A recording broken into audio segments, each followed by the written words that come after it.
Hi everyone, my name is Sudip. Welcome to Technical Kida. We are starting a brand new journey to learn mobile repairing step by step, from beginner to advanced. How do billions of parts fit inside a phone barely half an inch thick? They use surface-mounted devices, or SMDs. Older electronics used bulky parts with long wire legs poking entirely through the circuit board. On modern motherboards, those legs are amputated. This microscopic capacitor sits totally flat. Instead of wires, it uses flat metal edge contacts that align with receiver pads on the board. Without wires pinning it down, how does this part survive a phone drop without snapping off?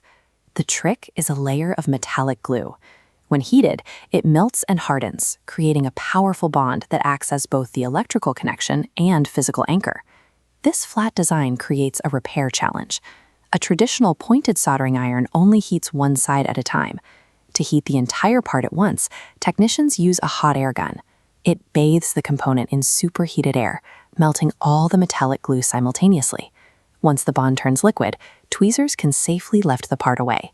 So the next time you pick up your phone and marvel at how impossibly thin the entire device is, you can thank surface mount technology for keeping all those legless parts securely glued flat, right where they belong.